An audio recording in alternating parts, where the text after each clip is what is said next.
Segunda de Reyes, capítulo 5. Aquí hemos visto ya un paréntesis que hay en la historia, porque el libro de Reyes nos habla primero a veces de los reyes de Israel y luego nos habla de los reyes de Judá. Se regresa un poquito para hablarnos en las dos historias de lo que está pasando. No es exactamente cronológico, pero también a veces hace paréntesis para dejarnos ver las cosas que están haciendo en este caso los profetas Elías y Eliseo. Elías ya fue tomado por el Señor y fue llevado en un carro de fuego al cielo. Repito esto, Elías no se lo llevó el Señor porque le falló al Señor, como muchos han dicho. Él se lo llevó el Señor porque estaba en su punto, estaba en su apogeo y había hecho su ministerio correctamente. Y vemos que es un símbolo como a Enoc, también el Señor se lo llevó porque caminó con Dios, no porque no caminó con Dios, no porque se portó mal, al contrario, porque caminó con Dios en el punto exacto. Aunque no alcanzó a vivir lo que vivían la gente en aquel entonces, que eran más de 900 años, él vivió 365 años, el Señor se lo llevó, como dije, en su punto. También a Elías el Señor se lo lleva, y no nos cabe duda que va a ser uno de los dos testigos que van a estar en el Apocalipsis. Vimos que Elías se apareció con Moisés en el monte de la transfiguración, hablando del éxodo de Jesucristo, de la salida, de la muerte y la ascensión del Señor. Pensamos que esos son los dos testigos que van a aparecer en Apocalipsis. Pero Eliseo continúa con el ministerio de Elías a su manera. Era otra personalidad, es otra persona que tiene diferente forma de ser, pero el Señor lo utiliza de forma poderosa. Y mis amados, una de las cosas que quiero que tengamos presente mientras estudiamos esto, no pensemos, es en esa forma poderosa era como el Señor actuaba anteriormente y ahora no. No es culpa de Dios, no es que Dios no actúe con el mismo poder hoy en día, sino que nosotros no somos sensibles y no nos presentamos como instrumentos para que el Señor nos utilice. Hay mucha farándula cristiana, entre comillas, ¿verdad? Mucho show, mucha apariencia y realmente poca sinceridad y entrega al Señor. Los verdaderos siervos de Dios que andan haciendo tremendos milagros, no lo andan haciendo en campañas así con muchas luces y láser, lo andan haciendo humildemente, privadamente, como el Señor Jesucristo lo hacía también y los apóstoles. Bueno, aquí vemos entonces a Eliseo y Naamán en este capítulo 5. Nos dice que Naamán, general del ejército del rey de Siria, era varón grande delante de su Señor y lo tenía en alta estima porque por medio de él había dado Jehová salvación a Siria. Era este hombre valeroso en extremo, pero leproso. Es interesante ver que nos está hablando aquí de algo de Siria, ¿verdad? El rey de Siria, que eran gente pagana. Era gente pagana que adoraban a sus dioses paganos. Y en esta época, Asiria, que era otra nación que estaba al norte, estaba peleando con Siria y seguramente en una batalla que tuvieron en esta época, Naamán se destacó como un hombre valeroso y dice aquí que era valiente en gran manera. Y lo tenía en alta estima el rey por las proezas que había hecho, dice, pero era leproso. Pero fíjense que dice aquí, lo tenía en alta estima porque por medio de él había dado, ¿quién? Jehová, salvación a Siria. O sea que el Señor a esta nación pagana, a este hombre que no conocía a Dios, el Señor lo utiliza para tener una victoria. ¿Sabían ustedes que todas las cosas vienen de alguna manera por mano de Dios? Faraón, nos dice la Escritura en Romanos, que el Señor lo puso para demostrar en él su poder. No es porque Faraón es la dinastía y porque la situación de la casualidad o por la situación que planearon e hicieron. No, Dios lo puso allí. Y al que pone el Señor en eminencia está porque Dios lo ha puesto ahí. Tal vez hay gobernantes que son malos, pero Dios los ha puesto allí. Ellos tienen la libertad de servir a Dios o de portarse mal. Muchos se han portado mal y los que se han portado mal, Dios los va a castigar, obviamente. Pero aquí hay un hombre que el Señor le ha dado salvación a Siria por medio de este hombre valiente, pero era leproso. La lepra, mis amados, es una enfermedad, el bacilo de Hansen. Bueno, algunos comentaristas dicen que a muchas de las enfermedades de la piel en el Antiguo Testamento le llamaban lepra, no necesariamente que era el bacilo de Hansen, pero aquí vamos a ver que este sí, pareciera ser que sí era por la apariencia, que la carne se emblanquecía, se pudre la carne, se deforma la carne, no se le caen a uno, como algunos piensan, los dedos y los pies y se le empiezan a caer partes del cuerpo. Lo que pasa es que como se pudre la carne, en aquel entonces, con las condiciones higiénicas que había, la persona pierde sensibilidad porque mata los nervios, esta enfermedad, este bacilo. Y al matar los nervios, la persona no siente dolor. y se le pudre la carne, y las ratas que eran atraídas a la carne descompuesta venían y les comían los dedos y la persona no sentía. Entonces por eso determinaban sin dedos y sin dedos de los pies y cosas así, porque las ratas los comían, cosa bien terrible. Pero la lepra es un símbolo del pecado, porque el pecado, cuando nosotros lo permitimos en nuestra vida, empieza a hacernos perder la sensibilidad a las cosas de Dios. Primero, nuestra conciencia inmediatamente saca una banderita roja: esto está mal.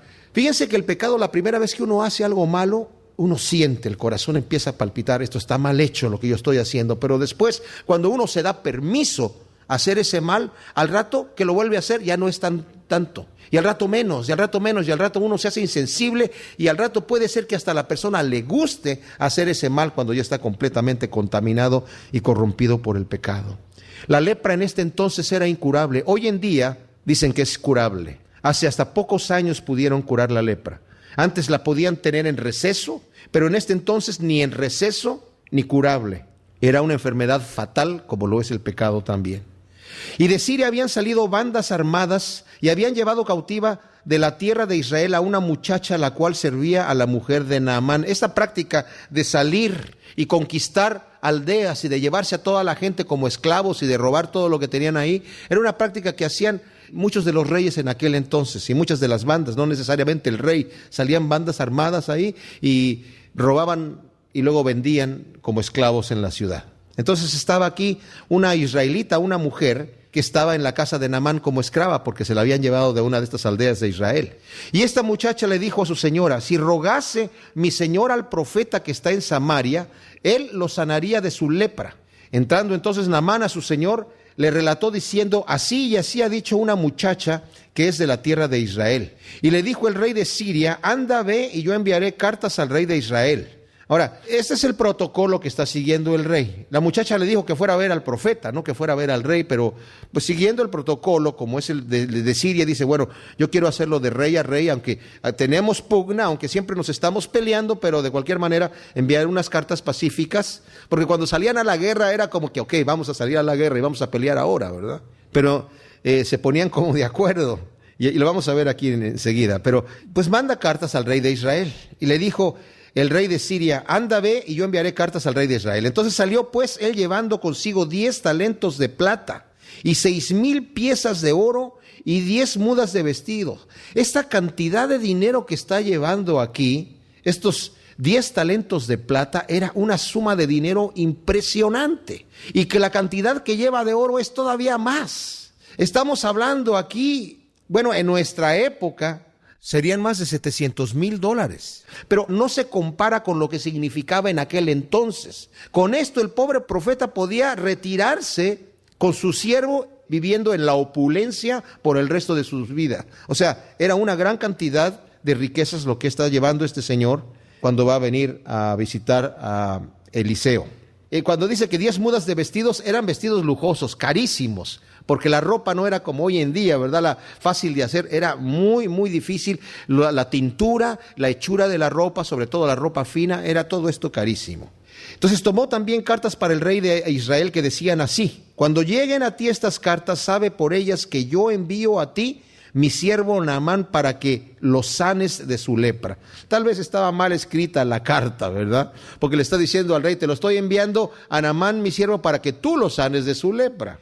Y como lo leímos nosotros, lo va a leer mal también el rey de Israel. Luego que el rey de Israel leyó las cartas, rasgó sus vestidos y dijo: ¿soy yo Dios que mate y dé vida para que éste envíe a mí a que sane un hombre de su lepra? Considerad ahora y ved cómo busca ocasión contra mí. O sea, a sus consejeros les está diciendo eso. Vean que este hombre lo que está buscando es pleito. Él lo que quiere es que entremos a la guerra, porque me está diciendo que sane a este hombre de lepra. ¿Que soy acaso Dios para que yo cure? Dice, está buscando ocasión contra mí, está buscando pleito. Pero cuando Eliseo, el varón de Dios, oyó que el rey de Israel había rasgado sus vestidos, envió a decir al rey: ¿por qué has rasgado tus vestidos? Venga ahora a mí y sabrá que hay profeta en Israel. Ahora imaginémonos, aquí nosotros lo leemos muy rápido, pero yo me imagino, llega Naamán un poquito avergonzado porque el tipo es el general del ejército, es el capitán, es el jefe. El rey, además de que era el general, lo tenía en gran estima. Y ahí llega en forma humilde presentándole las cartas al rey de Israel. Y escucha, obviamente, porque si llegó Eliseo a escuchar lo que dijo el rey, pues es que todo el mundo se enteró. ¿Qué soy yo acaso Dios para que este envíe? Me está buscando ocasión de... No, nosotros no venimos por pleito. Y no sé cuánto tiempo pasa de aquí a que la noticia le llega a Eliseo, ¿verdad? Pero el pobre Naamán ha de haber estado, ay, ¿qué va a pasar aquí? No sé. Entonces dice que venga acá y sabrá que hay profeta en Israel. Ahora, aquí hay un juego de palabras. ¿Saben por qué? Porque no va a ser Eliseo el que se va a mostrar como que yo hice el milagro, sino va a mostrar a Dios. Pero va a decir, hay profeta en Israel. O sea, hay un varón de Dios que escucha a Dios y que tiene el mensaje de parte de Dios. Ojalá que el rey de Israel escuchara estas cosas. Porque el rey de Israel, como nos dice la palabra de Dios, seguía en los pecados de Jeroboam, que era adorar a otros dioses que había hecho Jeroboam, a otros ídolos que había hecho, y en las fiestas solemnes que él se había inventado, en vez de ir a Jerusalén a adorar, sobre todo que ya tenían parentesco entre los reyes de Israel y de Judá, así que no había problema, pero continuaba en los pecados de Jeroboam. Bueno, para que vean que hay profeta en Israel. Y vino Naamán con sus caballos y con su carro, y se paró a las puertas de la casa de Eliseo. O sea, con toda la pompa y toda la cosa ahí, llega toda esta gente y está en la puerta de la casita ahí, una casita humilde de Eliseo. Era como para que saliera todo el mundo a ver qué está pasando. Entonces Eliseo le envió un mensajero, ni siquiera sale él, le envía un mensajero diciendo, ve y lávate 7 veces en el Jordán y tu carne se te restaurará y serás limpio. O sea, Eliseo ya sabía para qué venía este hombre y simplemente le da la orden. Y Naamán se fue enojado diciendo, he aquí yo decía para mí, saldrá él luego y estando en pie invocará el nombre de Jehová su Dios y alzará su mano y tocará el lugar y sanará la lepra. O sea, ¿cuántas veces nosotros podemos caer en la debilidad de Naamán? Naamán fue impedido por su intelecto y por su orgullo. En su intelecto tal vez decía que me bañe yo 7 veces en el Jordán. Eso, ¿cuál lógica hay en eso? ¿Qué lógica hay en que yo me lave 7 veces en el Jordán para que se me limpie la lepra? Si ustedes conocen el río Jordán, el río que entra al lago de Galilea entra lleno de sedimento. El agua es cafecita porque lleva mucha tierra. Y ya entra en el lago de Galilea y cuando sale hacia el mar muerto, es el agua medio verdosa, tampoco es muy cristalina, pero está más limpia, pero no es muy cristalina. No es que digamos, ay, mira qué rico el río, está muy limpiecito y se antoja meterse. En realidad no es así. Pero dice, Abana y Farfar, ríos de Damasco, ¿no son mejores que todas las aguas de Israel? Si me lavare en ellos, ¿no seré también limpio? Y se volvió y se fue enojado. Ahora, en su lógica, él dijo, bueno, ¿qué hay en mi intelecto? ¿Cómo me voy a meter ahí 7 veces y con eso voy a ser limpio? Si se trata de bañarse, hay mejores ríos en Damasco que el mugriento río aquí, Jordán. Yo mejor me voy a ir a meter a los ríos de Damasco, que son cristalinos. Pero no era el hecho de lavarse 7 veces. Era el mandamiento que Dios había dado, como decir, métete en el río Jordán y zambúllete 7 veces y tu lepra va a ser quitada. Como el Señor nos ha dicho a nosotros también en nuestro intelecto, ¿cómo aceptar al Señor Jesucristo, creer en Él y bautizarme y seré lavado en la sangre de Cristo Jesús? Bueno, es que si no hago lo que el Señor me dice, no estoy creyendo a su palabra. Pero si creo a su palabra, soy limpio en la sangre de Cristo Jesús, y solamente la sangre de Cristo Jesús me puede limpiar de mi pecado mortal, que no hay otra paga. Así como la lepra no tenía cura, no era lógico, pero era Dios el que estaba dando la orden a través del profeta Eliseo. Pero también no solamente su orgullo, sino su intelecto, su orgullo también en donde dice, bueno, yo seguramente decía, cuando yo llegue ahí, he aquí, él va a salir, y estando de pie, invocará el nombre de Jehová su Dios, y alzará su mano y tocará el lugar y sanará la lepra. Él ya tenía un método, ¿verdad? Muchas veces nosotros tenemos métodos para el Señor también. Y a veces tenemos necesidad de cómo pagar las cuentas. No tenemos dinero para pagar las cuentas. Y decimos, bueno, si yo comprase un boleto de lotería y me ganara la lotería, ya estoy libre. Con eso pagaría mis cuentas y le daría su diezmo al Señor y hasta haría aquello, y le daría misiones, haría todo esto. Y a veces nuestras oraciones, como ya tenemos un plan, ya van dirigidas al plan. Señor, bendice este boleto de lotería. Cuando el Señor a lo mejor no quiere que nos saquemos la lotería, Él tiene otro método para que nosotros paguemos las cuentas. Y en vez de pedirle al Señor, Señor, súpleme lo que necesito, Señor, que me saque el número premiado, ¿verdad? Ya tenemos un plan y le sugerimos al Señor. Yo ciertamente pensé que el profeta iba a salir, iba a levantar su mano, a clamar a Dios, iba a tocar la lepra, que me zambulla 7 veces. Ese no es el plan que yo tenía. Para allá no iba yo, entonces me voy enojado. Bueno, Naamán casi pierde la sanidad de Dios por esto. Y muchas veces nosotros podemos perder la bendición de Dios porque nosotros aconsejamos a Dios. Dice la palabra de Dios, ¿quién le aconsejará? ¿Quién será su consejero? Nosotros somos sus consejeros, ¿verdad? Siempre le estamos diciendo al Señor, mira, si le haces así, Señor, todo se soluciona, ¿eh? Yo tengo un plan, ni siquiera tienes que pensar, ya tengo la solución, ya la estudié y eso funcionaría perfectamente. Nada más di que sí y todo está correcto, no te tienes que ocupar en otra cosa, ¿me entiendes? Pero no sucede así. Mas sus criados se acercaron y le hablaron diciendo, Padre mío, si el profeta te mandara alguna gran cosa, ¿no la harías? ¿Cuánto más diciéndote, lávate y serás limpio? O sea, si el profeta te dijera, hay que matar a ese gigante, y luego ese dragón de 500 cabezas, y luego tienes que agarrar la manzana de plata y la tienes que traer aquí antes de que oscurezca el día. Si te hubiera pedido alguna gran hazaña, no hubieras sacado el pecho y ponerte así, la espada en el cinto y decir, vamos por el gigante primero, y luego vamos por el dragón, y luego vamos por la manzana. Pero te está pidiendo algo que es simple, nada más lávate. ¿Cuántas veces queremos nosotros decir, Señor, yo quiero hacer una gran proeza, dame algo que hacer para yo sentirme que cooperé en mi salvación? Y el Señor solamente te dice, cree en el Señor Jesucristo y serás salvo. Solamente arrepiéntete y cree en el Señor Jesucristo, confiésalo como tu Salvador y vas a ser salvo. Y eso es todo, obedecer al Señor. No es por obras para que nadie se gloríe. Aquí no había nada con qué gloriarse. Naamán no tenía nada con qué gloriarse. Si mataba al gigante y mataba al dragón y recuperaba la manzana de plata, se podría gloriar, pero aquí no hay nada con qué gloriarse. Irse a meter en el agua no tan limpia del río Jordán. Él entonces descendió y se zambulló 7 veces en el Jordán, conforme a la palabra del varón de Dios, y su carne se volvió como la carne de un niño y quedó limpio. ¡Qué tremendo! Y volvió el varón de Dios, él y toda su compañía, y se puso delante de él, de Eliseo, y dijo, he aquí, ahora conozco que no hay Dios en toda la tierra sino en Israel. Te ruego que recibas algún presente de tu siervo. Mas él dijo, vive Jehová en cuya presencia estoy, que no lo aceptaré. Y le instaba que aceptara alguna cosa, pero él no quiso. ¡Qué tremenda cosa!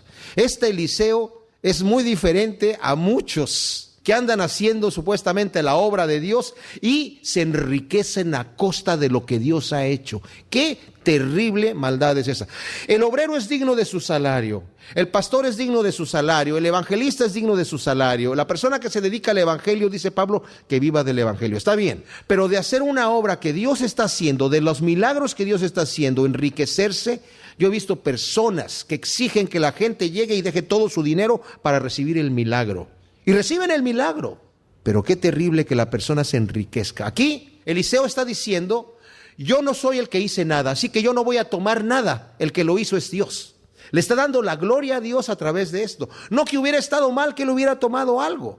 Porque cuando fue Saúl con su siervo a ver a Samuel, cuando lo conoció por primera vez porque se le habían perdido unas asnas, dijo, no tenemos nada para darle al vidente o al profeta. Y el siervo dijo, yo traigo aquí una parte de un siclo de plata, eso le vamos a dar entonces, porque era la costumbre de llegar a visitar al profeta y darle algo. Así que no hubiera estado mal que lo hubiera tomado, pero él quiso darle la gloria a Dios, que supiera Naamán que era Dios el que lo había sanado y no el gran profeta que tocó el lugar y el gran siervo de Dios, el ungido que hizo Shazam. Cuán diferente de muchos que andan ahí dándose la gloria a sí mismos, como si ellos, por su bondad, por su justicia, tuviesen esa grandeza de hacer los milagros que Dios está haciendo en la vida de la gente y no dándole la gloria a Dios. Entonces Naamán dijo, te ruego, pues, de esta tierra no se dará a tu siervo la carga de un par de mulas, porque de aquí en adelante tu siervo no sacrificará holocausto ni ofrecerá sacrificio a otros dioses sino a Jehová. O sea, él estaba diciendo, yo me quiero llevar de aquí de Israel la carga de tierra y de piedras para hacerle un altar a Jehová allá en mi tierra con la tierra de Israel. Porque yo no voy a sacrificar a otros dioses, voy a ofrendar mis ofrendas solamente a Jehová. Una conversión verdadera que vemos aquí de parte de Naamán.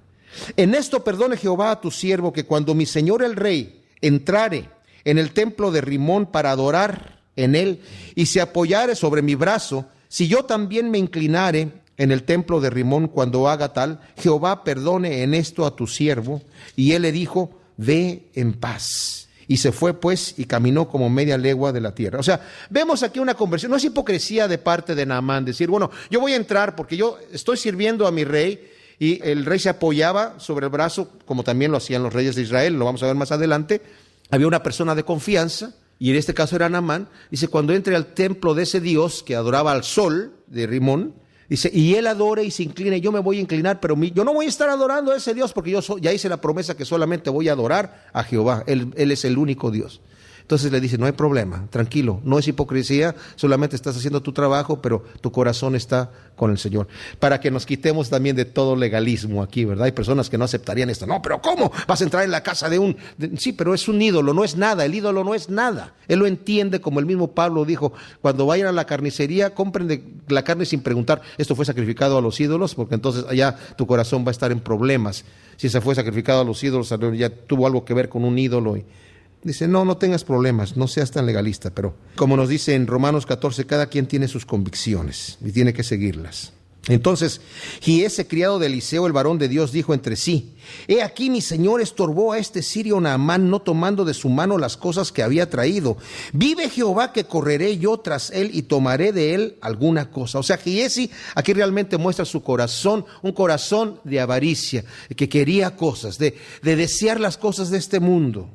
Y siguió Giese a Naamán, y cuando vio a Naamán que venía corriendo tras él, se bajó del carro para recibirle y dijo, ¿va todo bien? Y él dijo, bien, mi señor me envía a decirte, he aquí vinieron a mí en esta hora del monte de Efraín 2 jóvenes de los hijos de los profetas. Te ruego que les des un talento de plata y 2 vestidos nuevos. Dijo Naamán, te ruego que tomes 2 talentos. Y le insistió y ató los talentos de plata en 2 bolsas y 2 vestidos nuevos, y lo puso todo a cuestas a 2 de sus criados para que lo llevasen delante de él. Era tan pesada la plata que tenían que llevar los 2 criados. Y así que llegó a un lugar secreto, él lo tomó de mano de ellos y lo guardó en casa, y luego mandó a los hombres que se fuesen. Seguramente él pensó, aquí no pasó nada, mi señor no va a saber nada, ya estoy tranquilo, ya estoy para toda la vida, me voy a retirar como un hombre opulente. Con tan solo 2 talentos de plata, este hombre ya estaba listo. Pero le lee el corazón Eliseo. Fíjense lo que les va a decir, lo que había en el corazón, lo que él estaba pensando que iba a hacer con este dinero. Y Eliseo le dijo, ¿de dónde vienes, Giesi? Y él dijo, tu siervo no ha ido a ninguna parte. Él entonces le dijo, ¿no estaba también ahí mi corazón cuando el hombre volvió de su carro a recibirte? O sea, yo estaba allí. Le quitaste parte de la gloria a Dios para darte a ti. Dice, es tiempo de tomar plata y de tomar vestidos. Fíjense lo que había en el corazón de Giesi: olivares, viñas, ovejas, bueyes, siervos y siervas. Eso es lo que él pensaba que iba a tener. ¿Es tiempo de hacer eso? Por tanto, la lepra de Naamán se te pegará a ti y a tu descendencia para siempre. Y salió de delante de él leproso y blanco como la nieve. Pobre Giesi, no se dio cuenta que su avaricia y su deseo de irse al mundo, el cambio de prioridades en su vida, lo traicionó a él. Mis amados, Cristo tiene que ser número 1 en nuestra vida. Si no, si dejamos que el enemigo ponga algo arriba de Dios en nuestra vida, cuidado, ese algo nos puede llevar a un camino de destrucción más allá de lo que nosotros pensamos. Giesi no se iba a imaginar que él iba a terminar leproso. ¿De qué le sirvió tener olivares, siervos, siervas, viñas, si estaba leproso y iba a morir leproso? En el capítulo 6 de Segunda de Reyes nos dice que los hijos de los profetas dijeron a Eliseo, he aquí el lugar en que moramos contigo nos es estrecho. Vamos ahora al Jordán y tomemos de allí cada uno una viga y hagamos ahí un lugar en que habitemos. Y él dijo, andad. Y dijo uno, te rogamos que vengas con tus siervos. Y él respondió, yo iré. Y se fue pues con ellos, y cuando llegaron al Jordán cortaron la madera. Y aconteció que mientras uno derribaba un árbol, se le cayó el hacha en el agua y gritó diciendo, Señor mío, era prestada. O sea, se le cayó la cabeza del hacha, o sea, el fierro del hacha se le salió del palo, del mango, y cayó en el agua. Y dijo, era prestada. El varón de Dios preguntó, ¿dónde cayó? Y él le mostró el lugar. Entonces cortó él un palo y lo echó allí e hizo flotar el hierro. Y dijo, tómalo. Y él extendió la mano y lo tomó. Es increíble cómo hay personas que tienen problema con esto y entonces dicen, no, lo que seguramente hizo, hay algunos comentaristas que no creen en los milagros, dice, seguramente tomó el palo y vio dónde estaba el hierro y lo tiró así y enganchó el hierro y sacó el hacha. Hay otros que dicen que tomó varios palos y los puso por debajo del hierro y entonces la madera hizo flotar el hacha. Porque tienen problema con el Dios creador del universo que tiene control sobre todas las cosas. Yo no tengo ningún problema. Este sistema de causa y efecto que está cerrado a nosotros está abierto a Dios. Él puede cambiar la densidad del agua o puede cambiar la densidad del fierro, del metal, para hacerlo flotar. No hay ningún problema. Él puede cambiar los átomos y ¿cómo fue que hizo resucitar a Lázaro, estando Lázaro ya 4 días muerto y su cuerpo en descomposición? Porque es Dios, el Todopoderoso, el que dijo, sea la luz, y el que con su mano extendió las estrellas y todas las cosas que Él ha hecho, ¿verdad? Con su palabra. Tenía el rey de Siria guerra contra Israel. Y consultando con sus siervos dijo, en tal y tal lugar estará mi campamento. Y el varón de Dios envió a decir al rey de Israel, mira que no pases por tal lugar porque los sirios van allí. Entonces el rey de Israel envió a aquel lugar que el varón de Dios había dicho, y así lo hizo una y otra vez, con el fin de cuidarse. Y el corazón del rey de Siria se turbó por esto, y llamando a sus siervos les dijo, ¿no me declararéis vosotros quién de los nuestros es con el rey de Israel? Entonces uno de los siervos dijo, no, rey señor mío, sino que el profeta Eliseo está en Israel, el cual declara al rey de Israel las palabras que tú hablas en tu cámara más secreta.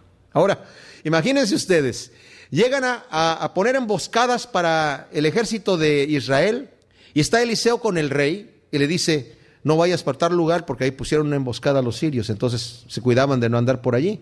Y al rato ponían otra emboscada en otro lugar y tampoco iban por ahí. Y el rey de Israel, ay caray, ya fueron 2. Pero cada vez que lo hacía, sucedía. Entonces dijo, aquí hay un traidor entre nosotros. Alguno de ustedes está pasando información al otro bando. Así que ¿quién está de traicionero? ¿Quién se ha ido de parte del rey de Israel? Y le dijeron, no, lo que pasa es que hay un profeta allá, Eliseo. Bueno, este rey, que era en realidad Ben-Hadad II, debió de haber ya tenido sabiduría de que a este profeta fue a donde vino Naamán y regresó sano de su lepra. O sea, es un hombre que tiene contacto con el Dios verdadero. Pero a veces el corazón de la gente que no conoce a Dios está tan oscuro, está tan ennegrecido, está tan cerrado que no ven las evidencias claras y patentes que están delante de él, como este hombre. Dice, a este señor, dice, él sabe las palabras que tú hablas en tu cámara más secreta, lo que le dices en secreto a tu mujer ahí, ¿sabes qué? Te voy a decir una cosa que nadie va a saber. Este señor lo está escuchando, ya lo sabe. Lo que hablas a tu general del ejército, el consejo más secreto de la actividad que va a hacer, este señor ya se enteró. Ah, caray, entonces dijo él, id y mirad dónde está para que yo envíe a prenderlo. Y le fue dicho, he aquí que está en Dotán, en la ciudad de Dotán. Entonces envió el rey allá gente de a caballo y carros y un gran ejército, los cuales vinieron de noche y sitiaron la ciudad. Y se levantó de mañana y salió el que servía al varón de Dios. Este ya no era Giesi, ya era otra persona, ¿verdad? El sustituto, otro de los hijos de los profetas seguramente. Y he aquí el ejército que tenía sitiada la ciudad con gente de a caballo y carros. Los carros eran como los tanques de guerra de aquel entonces. O sea, tenían sitiada la ciudad y era una forma segura y clara de poder derrotarlos. Entonces su criado le dijo, ay, señor mío, ¿qué haremos? Y él le dijo, no tengas miedo, porque más son los que están con nosotros que los que están con ellos. Y oró Eliseo y dijo, te ruego, Jehová, que abras sus ojos para que vea. Entonces Jehová abrió los ojos del criado y miró, y he aquí que el monte estaba lleno de gente de a caballo, de carros de fuego alrededor de Eliseo. Y luego que los sirios descendieron a él, oró Eliseo a Jehová y dijo, te ruego que hieras con ceguera a esta gente, y los hirió con ceguera conforme a la petición de Eliseo. Ahora, imagínense ustedes, vamos al criado. El criado nada más ve las cosas que ven nuestros ojos naturales. Y dice, ay, estamos rodeados ya, estamos fritos, nos van a matar. Como dicen en Chile, sonamos, ¿verdad? Porque aquí ya estamos rodeados de esta gente. Y Eliseo ora para que el Señor le abra los ojos espirituales y se da cuenta de la actividad espiritual que hay. Está rodeado de ángeles con carros de fuego, con un ejército mayor. No necesitaba un ejército tan grande, porque vamos a ver más adelante que un solo ángel derrota a 185,000 asirios. 185,000, uno solo. Entonces, el detalle aquí es que nosotros tampoco nos damos cuenta muchas veces de la actividad espiritual que hay. Vemos los problemas y nos ofuscamos, Señor, y no hay salida de esta situación. Pero no vemos que el Señor tiene sus ángeles que trabajan a nuestro favor. Que si nosotros solamente nos dejamos en la mano de Dios, el Señor tiene la manera de librarnos del mal. ¿Cuántas veces por falta de fe, mis amados, por falta de fe, seguimos con nuestros problemas? Que decimos, sí, Señor, ayúdanos, pero no creemos que el Señor nos va a ayudar. Oramos con desesperación, no oramos con fe, oramos con desesperación y nos levantamos de la oración con desesperación. No le dejamos las cargas. Bueno, sí, llegamos y le ponemos las cargas a los pies al Señor, pero cuando levantamos de la oración, nos las volvemos a poner. Y no las dejamos allí y nos vamos cargados, todavía desesperados. Y al rato otra vez, sí, Señor, ya te he pedido que me quites esta carga, pero es que yo me la vuelvo a poner. Déjasela al Señor y decirle, Señor, es problema, lo dejo aquí en tus manos y que se haga tu voluntad. Yo voy a reposar, a descansar. Por nada estéis afanosos, sino sean conocidas vuestras peticiones delante de Dios, y la paz de Dios gobernará nuestros corazones, ¿verdad? Como dice la palabra. Entonces, él ora para que el Señor les dé ceguera. Y bueno, el Señor los hirió con ceguera conforme a la petición de Eliseo. Después les dijo Eliseo, no es este el camino ni es esta la ciudad. Seguidme y yo os guiaré al hombre que buscáis. Y los guió a Samaria. Y cuando llegaron a Samaria, dijo Eliseo, ahora, están dentro de Samaria todo este ejército que van a tientas ahí porque están a ciegas, y los va guiando Eliseo, los mete a Samaria, una ciudad amurallada donde estaba el castillo del rey, con todo el ejército de Israel allí rodeando al ejército de Siria. Y entonces en ese momento le dice Eliseo al Señor, Jehová, abre los ojos de estos para que vean. Y Jehová abrió sus ojos y miraron y se hallaban en medio de Samaria. Cuando el rey de Israel los hubo visto, dijo a Eliseo, ¿los mataré, padre mío? Ahora, notemos el respeto que en este momento tiene el rey de Israel para Eliseo. Porque vio que, oye, un solo hombre me trae a todo el ejército aquí. O sea, yo puedo matarlos en este momento, se acaba el ejército de los sirios en este momento. No, tal vez no todo el ejército, por esta parte del ejército sí. Y le dice, padre mío, ¿los mataré? Y él le respondió, no los mates, ¿matarías tú a los que tomaste cautivos con tu espada y con tu arco? Pon delante de ellos pan y agua para que coman y beban y vuelvan a sus señores. Entonces se les preparó una gran comida, o sea, tremendo, no solamente les puso pan y agua, sino que comieron regio ahí. Se les preparó una gran comida y cuando habían comido y bebido, los envió y ellos se volvieron a su señor. Seguramente confusos y sorprendidos. Nadie nos hubiera tratado así. Nadie nos hubiera tratado así. Nosotros no tratamos así a nuestros cautivos, con tanta misericordia, y nos sirvieron una comida. Venían cansados de estar allí en el campo, comida, y todavía se los envían a sus señores sin quitarle nada de lo que traían. La gente iba a la guerra con todas sus riquezas, con platos de oro, copas de oro, todo lo que tenía la gente, y con vestidos finos y todo eso. Con todo lo que tenían se iban a la guerra. Y se fueron con todo lo que tenían, no les quitaron nada. Entonces dice, nunca más vinieron bandas armadas de Siria a la tierra de Israel, por un tiempo. Luego de esto, dice que después de esto aconteció que Ben-Hadad, segundo, rey de Siria, reunió todo su ejército y subió y sitió a Samaria. Aquí vuelven a declarar la guerra, pero aquí sitian a Samaria. Y hubo gran hambre en Samaria a consecuencia de aquel sitio, tanto que la cabeza de un asno se vendía por 80 piezas de plata, para hacer sopa nada más. Y la cuarta parte de un cab de estiércol de palomas por 5 piezas de plata. Josefo dice que le usaban esto como sal. Hay gente que piensa que se lo comían. Se comían lo que no era comible porque tenían tanta hambre. La forma en la que esta gente, la táctica de guerra era cuando llegaban a una ciudad amurallada, era imposible subir a la ciudad amurallada.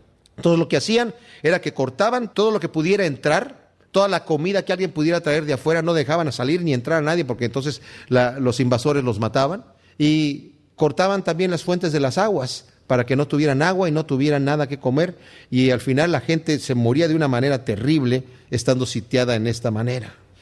Pasando entonces el rey de Israel por el muro, una mujer le gritó y dijo, salva, rey, señor mío. Y él le dijo, si no te salva Jehová, ¿de dónde te puedo yo salvar? del granero o del lagar? O sea, ¿crees que tengo yo algo guardado en mi granero o en mi lagar? Si Dios no te salva, ¿de dónde yo te salvo? Y le dijo el rey, ¿qué tienes? ¿Cuál es tu problema? Y ella respondió, esta mujer me dijo, da acá tu hijo y comámoslo hoy, y mañana comeremos el mío. Cocimos pues a mi hijo y lo comimos. El día siguiente yo le dije, da acá tu hijo y comámoslo, mas ella ha escondido a su hijo. ¡Wow! Cuando el rey oyó las palabras de aquella mujer, rasgó sus vestidos y pasó por el muro, y el pueblo vio el cilicio que traía interiormente sobre su cuerpo. O sea, traía un vestido de cilicio que era un símbolo de humillación. Y dijo, así me haga Dios y aún me añada si la cabeza de Eliseo, hijo de Safat, queda sobre él hoy. En un momento le está diciendo, Padre mío, ¿qué voy a hacer, verdad? Y sometido acá, y acá le está echando la culpa a Eliseo de esta situación. Es muy probable que Eliseo le profetizó que iba a venir esta hambre. Y es muy probable que el mismo Eliseo le haya dicho, pero va a durar por un tiempo y el Señor te va a dar libertad. No dice eso la Escritura. Lo que sí dice la Escritura, mis amados, en Deuteronomio capítulo 28, cuando el Señor está hablando acerca de las bendiciones y lo que el Señor va a hacer si la gente obedece, todas las bendiciones que el Señor va a traer, y si la gente desobedece la ley de Dios, todas las maldiciones que va a traer. Habla acerca de si tú no escuchas mis palabras y guardas mis mandamientos, esto es lo que te va a acontecer. Dice, por ejemplo, en el versículo 31 del capítulo 28, o sea, no tenemos tiempo de leerlo todo, pero dice, tu buey será matado delante de tus ojos y tú no lo comerás. Tu asno será arrebatado delante de ti y no te será devuelto. Tus ovejas serán dadas a tus enemigos y no tendrás quien te las rescate. Tus hijos y tus hijas serán entregados a otro pueblo y tus ojos lo verán y desfallecerán por ellos todo el día y no habrá fuerza en tu mano. El fruto de tu tierra y todo tu trabajo comerá pueblo que no conociste y no serás sino oprimido y quebrantado todos los días, y enloquecerás a causa de lo que verán tus ojos. Te herirá Jehová con maligna pústula en las rodillas y en las piernas, desde la planta del pie hasta la coronilla, sin que pueda ser curado. Y bueno, sigue hablando de estas cosas tan terribles, y luego dice, versículo 41, vendrán sobre ti todas estas maldiciones y te perseguirán y te alcanzarán hasta que perezcas, por cuanto no habrás atendido a la voz de Jehová tu Dios para guardar sus mandamientos y sus estatutos que Él te mandó, y serán por ti por señal y por maravilla en tu descendencia para siempre. Luego dice aquí el versículo 52, pondrá tu enemigo sitio a todas tus ciudades hasta que caigan tus muros altos y fortificados, en que tú confías en toda tu tierra. Sitiará pues todas tus ciudades y toda la tierra que Jehová tu Dios te hubiese dado. Comerás el fruto de tu vientre, la carne de tus hijos y de tus hijas que Jehová tu Dios te dio en el sitio y en el apuro con que te angustiará tu enemigo. El hombre tierno en medio de ti y el muy delicado mirará con malos ojos a su hermano y a la mujer de su seno y al resto de sus hijos que le quedan, para no dar a alguno de ellos de la carne de sus hijos que él comiere por no haberle quedado nada. En el asedio y en el apuro con que tu enemigo te oprimirá en todas tus ciudades. La tierna y la delicada entre vosotros, que nunca la planta de su pie intentaría sentar sobre la tierra de pura delicadeza y ternura, mirará con malos ojos al marido de su seno y a su hijo y a su hija, al recién nacido que sale de entre sus pies y a sus hijos que diere a luz, pues los comerá ocultamente por la carencia de todo, en el asedio y en el apuro con que tu enemigo te oprimirá en tus ciudades, si no cuidares de poner por obra todas las palabras de esta ley que están escritas en este libro, temiendo este nombre glorioso y temible, Jehová tu Dios. ¡Wow! Ya estaba profetizado. ¿Por culpa de quién vino eso? Por culpa del rey. Pero el rey está diciendo que Dios me haga y aún me añada si yo no le corto la cabeza a este Eliseo hoy. Pero el problema era de él. Eliseo, dice, estaba sentado en su casa y con él estaban sentados los ancianos, y el rey envió a él un hombre. Mas antes que el mensajero viniese a él, dijo a los ancianos: ¿no habéis visto cómo este hijo de homicida envía a cortarme la cabeza? Mirad pues, y cuando viniere el mensajero, cerrad la puerta e impedirle la entrada. ¿No se oye tras él el ruido de los pasos de su amo? Aún estaba él hablando con ellos, y he aquí el mensajero que descendía a él, y dijo: ciertamente, el rey diciendo, este mal es de Jehová. Así que ¿para qué esperar más a Jehová? Seguramente Eliseo le dijo, esto va a pasar. Pero dice, este mal viene de parte de Dios, ¿para qué esperar más a Dios? Uy, qué terrible cosa, qué terrible cosa. Cuando Dios nos mantiene en una prueba, mis amados, en el tiempo de Dios nos va a librar. No nos alejemos de Dios levantándole el puño, diciéndole, si así vas a tratar a tus hijos, ¿para qué quiero ser tu hijo? Si así tratas a tus amigos, mejor soy tu enemigo. No. Yo sé de gente que se ha apartado de Dios porque Dios no les hizo su milagrito, porque no les cumplió su petición en el momento que ellos querían. Pero Dios tiene un propósito. Aquí es reprender al rey, reprender a la nación de Israel, que entiendan, no se van a arrepentir todavía de su pecado y el Señor los va a librar, porque el Señor es compasivo. Pero si leen lo que nosotros leímos en Deuteronomio, que ya tenían la ley de Dios, ellos iban a entender que esto estaba profetizado anteriormente como una advertencia a la gente que se desviaba de los caminos de Dios, y ellos se habían desviado terriblemente. Dijo entonces Eliseo, oíd palabra de Jehová. Así dijo Jehová, mañana a estas horas valdrá el sea de flor de harina un siclo y 2 seas de cebada un siclo a la puerta de Samaria. O sea, por centavos van a entregar cubos y cubos, ¿verdad? Galones de harina, por centavos solamente. Cuando antes era la cabeza de un asno valía no sé cuánto de plata, ¿verdad? Y hasta el estiércol de una paloma. Entonces un príncipe sobre cuyo brazo el rey se apoyaba respondió al varón de Dios y dijo, si Jehová hiciese ahora ventanas en el cielo, ¿sería esto así? Y él le dijo, he aquí tú lo verás con tus ojos, mas no comerás de ello. La primera vez que yo leí este pasaje dije, ¿cómo el Señor va a proveer tanta riqueza? O sea, realmente este hombre estaba pensando en su propia naturaleza. Aunque Jehová abriera las ventanas de los cielos y derramare tanta riqueza, ¿a poco será esto así? Y le dice, por tu falta de fe, tú lo vas a ver, mas no vas a participar de ello. ¿Cuánto daño nos puede hacer la falta de fe, mis amados? ¿Cuánto daño nos puede causar? ¿De cuánto nos puede privar? Había a la entrada de la puerta 4 hombres leprosos, los cuales dijeron el uno al otro, ¿para qué nos estamos aquí hasta que muramos? Si tratáremos de entrar en la ciudad, por el hambre que hay en la ciudad, moriremos en ella. Y si nos quedamos aquí, también moriremos. Estaban ellos muriendo también de hambre. Vamos pues ahora y pasemos al campamento de los sirios. Si ellos nos dieren la vida, viviremos, y si nos dieren la muerte, moriremos. O sea, igual nos vamos a morir. Si no hacemos nada, nos vamos a morir. Si entramos en la ciudad, nos vamos a morir. Si vamos con los sirios, tal vez nos maten. Bueno, igual nos vamos a morir, pero tal vez no. O sea, había por lo menos una posibilidad.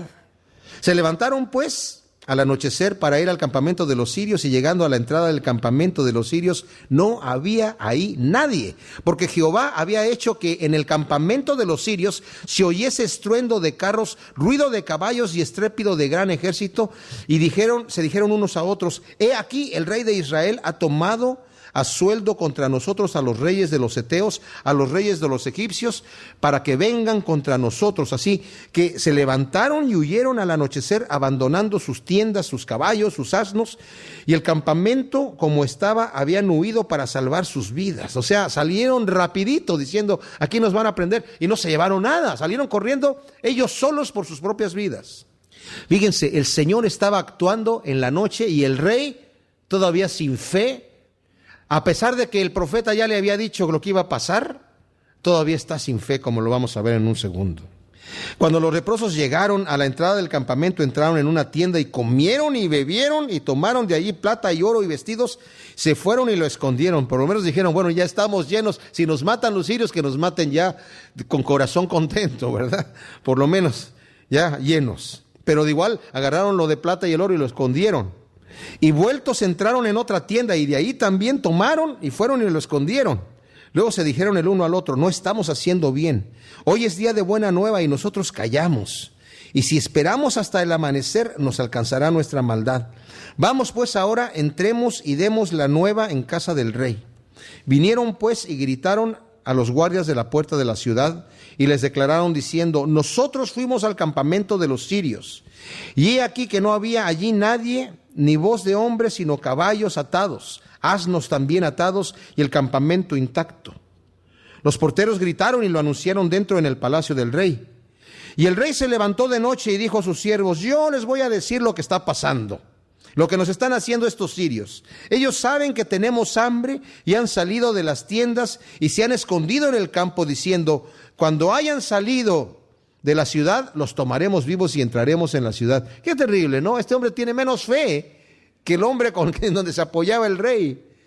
ya habiendo escuchado la profecía de este profeta que le dijo, va a haber esto, está escuchando que el Señor ya está proveyendo y dice, yo les voy a decir lo que está pasando. Es una trampa de los sirios, terrible. Entonces respondió uno de los siervos y dijo, tomen ahora 5 de los caballos que han quedado en la ciudad, porque los que quedan también perecerán como toda la multitud de Israel que ya ha perecido, y enviemos y veamos qué hay. Tomaron pues 2 caballos en vez de los 5 de un carro, y envió el rey al campamento de los sirios diciendo, id y ved. Y ellos fueron y los siguieron hasta el Jordán. Y aquí que todo el camino estaba lleno de vestidos y enseres que los sirios habían arrojado por la premura. Y volvieron los mensajeros y lo hicieron saber al rey.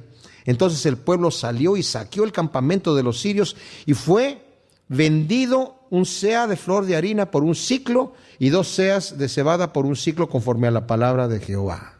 Se cumplió al pie de la letra. Y el rey puso a la puerta a aquel príncipe sobre cuyo brazo él se apoyaba. Lo puso para que la gente no se atropellara, para que la gente saliera ordenadamente. ¿Pero qué pasó?